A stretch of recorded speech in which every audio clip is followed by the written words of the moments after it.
오늘 말씀은 바울이 디도에게 이제 목회자로서 그리고 또 한 신앙인으로서 어떻게 양육하고 어떻게 가르치고 어떻게 살아가야 할지에 대해 마무리하는 장면이 나옵니다. 일단 먼저 바울이 권면하는 것은 통치자들과 권세 잡은 자들에게 복종하며 순종할 것을 가르치라는 것을 표현하고 있습니다. 이것은 사람들이 생각할 때 내가 누구에게 복종하고 내가 누구에게 순종할 건지에 대한 걸 항상 계산하고 항상 따진다는 것입니다. 많은 것을 가지고 힘이 있는 자들에게는 순종하며 복종하지만 그렇지 않은 자들에게는 오히려 무시하고 그들 위해 군림하려고 하는 마음과 사실상 한 공동체의 한 일원으로서 살아갈 때 반드시 체계라는 것은 필요합니다. 그리고 그 체계 속에서 녹아들고 그 체계 속에서 무엇을 해야 할지를 가르쳐주고 있는 부분인 것이죠. 믿지 않는 사람들은 믿지 않는 이들과 같이 하지 않으려고 하고 그리고 그런 사람들을 보면 도리어 그들을 배척하려고 하는 마음이 클 때가 있습니다. 하지만 오히려 믿는 사람일수록 체계와 공동체에 녹아들어 그곳에서 그들을 위해 무엇을 할지 고민하고 노력해야 한다는 것을 말씀하고 있는 것입니다. 그리고 그 안에서 믿는 자들이 해야 할 것은 아무도 비방하지 말며 그리고 그들을 탓하거나 그들을 미워하거나 그들과 분쟁하는 것이 아니라 범사에 하나님께서 보여주신 온유함을 통하여 그들을 감싸 안고 그들을 품어 안을 수 있음을 가르쳐주고 있습니다. 이것이 정말 쉽지 않은 일인데요. 사람들과 함께 하다 보면 그 사람의 좋지 않은 모습이 나의 눈에 보일 때가 있습니다. 그리고 그 좋지 않은 모습이 나의 눈에 보이기 시작하면 어쩔 수 없이 그를 정죄하고 그를 나의 삶의 기준을 잡아 재단하고 그를 평가하고 정죄하기 시작합니다. 그리고 그 마음은 하나님께서 우리에게 보여주신 관용함이 아니라 자기가 의롭다함과 그리고 내가 이 사람보다 우위에 있다는 것과 그리고 나만이 옳다는 것을 반증하는 모습입니다. 즉 모든 사람들로 하여금 우리는 품을 수 있는 마음의 넉넉함이 필요합니다. 그리고 그 마음의 넉넉함이 있을 때 상대방을 정죄하거나 상대방을 판단하거나 상대방을 나무라는 것이 아니라 바로 나를 돌아볼 수 있는 시간을 가질 수 있게 된다는 것이죠. 이후 말씀에서도 그것을 알려주고 있습니다. 너의 과거는 어떠했냐? 너의 이전은 어떠했냐? 너 역시도 우둔한 자였고 너 역시도 부족한 자였고 너 역시도 죄를 짓지 아니했느냐? 그것을 우리가 알고 있다면 다른 사람들을 비방하지 않을 수밖에 없습니다. 우리 역시도 지나온 삶을 뒤돌아보면 부족했고요, 연약했습니다. 그리고 때로는 알고도 범죄하며 또 알고도 죄를 저지르며 그 모든 상황 속에서 괜찮다라는 수많은 이유를 들어대며 나의 행동과 나의 삶의 당위성과 타당성을 찾고 있었던 적이 반드시 있었습니다. 공동체 안에서 우리가 공동체를 나누는 행동을 할 것이 아니라 그 안에서 우리가 무엇을 해야 할지를 잠잠히 준비하며 노력해야 한다는 것을 이 말씀에서 알려주고 있는 것입니다. 가만히 돌아보면 꼭 공동체 안에서 편을 가르고 무리를 나누며 부정적인 말과 부정적인 표현을 들어가며 공동체에 악영향을 끼치는 사람들이 있습니다. 그럼 그런 사람들을 볼 때 우리는 어떤 마음을 가지나요? 그런 사람들을 가르쳐주고 싶고 그렇게 하지 말라고 얘기하고 싶고 또 그 사람을 우리의 기준에 근거하여 평가하고 재단하기 시작합니다. 하지만 그럴 때일수록 하나님께서 가르쳐 주신 방법은 관용하고 포용하고 품는 것입니다. 이후 말씀에서 다시 한번 우리에게 가르쳐 주는 것은 우리가 그렇게 할 수 있는 이유는 하나님께서 우리를 그렇게 품으셨다는 것과 함께 우리는 오직 의롭게 행동한 것으로 그런 결과를 얻은 것이 아니라 하나님께서 우리를 그저 품으신 것 그리고 성령의 새롭게 하심으로 우리가 그런 자격을 얻을 수 있게 되었다는 것을 강조하고 있습니다. 그리고 8절 말씀부터 이 말이 미쁘고 아름다운 이유는 우리가 이 얘기를 굳세게 할 수 있는 근거를 알려주고 있는 것입니다. 하나님을 믿는 자들로 하여금 우리가 어떤 마음을 가지고 어떤 마음을 품고 표현하며 얘기하며 살아가고 있습니까?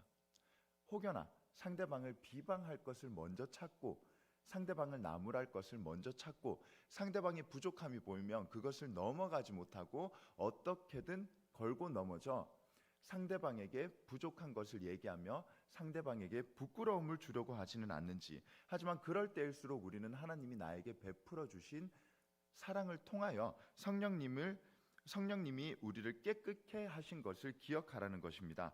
그리고 선한 일을 힘쓰게 하려 할 것과 이것들이 사람들에게 오직 유익한 것임을 알려주고 있습니다. 다른 것이 유익한 것이 아니라 우리가 아름다운 마음을 품고 아름다운 표현을 할 때 비로소 공동체에 유익한 선한 영향력을 끼칠 수 있게 된다는 것이죠. 그리고 10절과 11절의 표현을 빌었으면 우리는 이단에 속한 사람, 그 사람들을 한두 번 훈계한 후에 피해야 할 것을 얘기하고 있고, 이러한 사람은 우리가 굳이 표현하지 않고 얘기하지 않아도 스스로 자멸의 길로 들어설 것을 알려주고 있습니다. 혹여나 우리가 누군가를 바라볼 때 나와 맞지 않는 사람들이 있다면 그들로 하여금 훈계를 하되 훈계를 하는 나의 마음을 돌아볼 필요가 있다는 것입니다.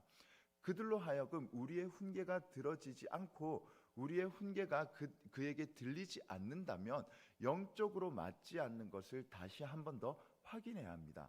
이단과 그리고 정상적으로 믿음 생활을 하시는 분들은 영적으로 맞지 않을 수밖에 없습니다. 영적으로 맞지 않는 이들을 감화시키고 변화시킬 수 있는 것은 내가 아니라 오직 성령님 뿐이라는 것입니다. 그리고 그 성령님의 가르침과 성령님의 품으심처럼 그들을 위하여 우리가 어떻게 기도하고 어떻게 마음을 쏟는 것을 고민하는 것이 더욱더 건강하다는 것을 알려주고 있는 것이죠. 그리고 바울은 마지막에 부탁과 끝 인사로 마무리합니다. 사람들을 보내고 동역자를 보낼 때 그들로 하여금 열매 없는 자가 되지 않도록 권면하고 있습니다. 그리고 그렇게 열매 없는 자가 되지 않기 위해서 필요한 것들이 무엇인지를 확인하라는 것이죠. 그리고 그 필요한 것은 준비하고 노력하고 힘쓰는 것이라고 마무리하고 있습니다. 세상 속으로 돌아가고 그리고 또 우리가 신앙생활을 하다 보면 분명히 반드시 우리가 마음에 들지 않는 어떠한 집단과 공동체와 체계를 만날 때가 있습니다. 하지만 그 역시도 한 공동체에 필요한 것으로서 우리가 순종하며 복종하며 그 안에서 우리가 어떤 선한 영향력을 끼칠 수 있을까를 고민해야 하고, 그리고 그들로 하여금 비방하고 비난하고 힐난하고 비판하는 것이 아니라 먼저 나의 죄를 그리고 나의 지난 과거를 뒤돌아보며 나도 저런 때가 있었지, 나도 하나님을 알지 못했었다면 저렇게 살았을 텐데, 내가 하나님을 알지 못했었던 때는 저거보다 더 심했었는데, 그리고 그런 나의 삶을 뒤돌아보며 어떻게 하면 저들로 하여금 하나님의 사랑을 알려줄 수 있을까, 가르쳐줄 수 있을까, 전할 수 있을까를 고민하는 우리 모두가 되시길 축복합니다. 그리고 그것은 오직 성령님께서 하나님께서 우리에게 주신 은혜임을 기억하시며 나의 의로운 행동으로 그렇게 된 것이 아니라 오직 하나님의 사랑으로 말미암은 것을 다시 한번 기억하시길 축복합니다.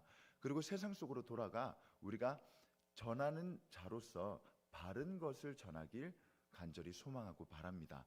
내가 생각하는 것, 내가 원하는 것, 내가 살아가는 것이 아니라 하나님께서 알려주신 것, 하나님께서 가르쳐 주신 것, 하나님께서 명령하신 것, 하나님께서 원하시는 것을 기준으로 삼고 근거하여 세상 사람들에게 가르쳐 주시길 축복합니다. 오늘 이 디도서는 목회 서신으로서 목회자가 어떻게 살아가고 어떻게 양육하며 어떻게 가르쳐야 하는지를 정확하게 알려주고 있습니다. 그리고 이 3장의 말씀은 우리가 남들을 비방하지 않을 것을 다시 한 번 더 가르쳐주고 있는 부분입니다. 누구나 다 사람들을 볼 때 가르치고 싶어하는 마음이 있습니다. 그러나 가만히 그 가르치고 싶어하는 마음을 들여다보면 나는 하고 있고 상대방은 하고 있지 않은 부분들에 국한되어 있는 경우가 굉장히 많습니다. 즉 나는 새벽 예배를 드리고 있는데 새벽 예배를 드리지 않는 사람들을 볼 때 우리는 먼저 그런 마음이 든다는 것입니다. 하지만 그럴 때일수록 우리의 과거, 내가 새벽 예배를 드리지 않았던 때, 내가 새벽 예배를 몰랐던 때, 그때를 떠올리시며 바른 가르침을 주실 수 있도록 노력하며 힘쓰심을 통하여 하나님께서 원하시는 삶 속의 목회자가 되시길 축복합니다. 내가 우선되는 것이 아니라, 내가 선행되는 것이 아니라 오직 하나님이 우리 삶에 가장 먼저 오는 기준이 되시길 예수님 이름으로 축복합니다. 기도하겠습니다. 사랑의 하나님, 감사합니다. 오늘 우리에게 주신 말씀을 통하여 우리가 삶을 살아가는 한 명의 목회자로서 어떤 삶을 살아가야 되는지 다시 한번 깨닫는 귀한 시간이 되었습니다. 남을 비방하거나 남을 힐난하거나 남을 평가하는 것이 아니라 나의 과거를 뒤돌아보며 나의 잘못을 생각하며 상대방을 위로하고 상대방을 축복하며 상대방을 품을 수 있는 마음의 넉넉함을 허락하여 주시옵소서. 삶을 살아가다 보면 나의 눈에 마음에 들지 않는 사람들이 너무나도 많습니다. 하지만 그런 사람들을 하나님의 사랑을 닮아 품을 수 있는 마음의 넉넉함과 세상 속에서 체계와 그리고 세상 속에서의 질서에 순종하며 복종하며 그 안에서 어떻게 하면 하나님의 사랑을 전할 수 있을지를 고민하는 우리가 되게 하여 주시옵소서. 세상 속으로 파송받은 우리는 하나님의 마음을 품고 살아가길 원합니다. 세상을 품고 살아가지 않도록 하나님께서 우리에게 항상 가르침을 주는 그 순간을 떠올리게 하여 주시옵소서. 오늘도 그 가르침을 받아 귀한 예배의 자리로 나오는 발걸음 위에 소중한 예물을 함께 가지고 나왔습니다. 하나님, 이 예물 안에 담겨진 마음과 또 기도와 간구의 모든 제목들을 기억하여 주시고 하나님의 때에 가장 좋은 것들로 채워주시는 은혜를 체험케 하여 주시옵소서. 이제 청소년부와 청년부에서 동계 수련회를 진행합니다. 하나님, 수련회 가운데 참여한 모든 이들이 하나님을 체험하고 하나님을 인격적으로 경험하며 하나님이 주시는 마음을 품고 돌아와 세상 속에서 흔들리지 아니하는 하나님의 자녀로 살아가는 우리 귀한 청년부와 청소년부 되게 하여 주시옵소서. 교회 각지에서 섬기는 손길을 축복하여 주시고 공동체 안에서 서로를 세워가는 하나님의 은혜가 있도록 축복하여 주시옵소서. 감사드리며 예수님 이름으로 간절히 기도드립니다. 아멘.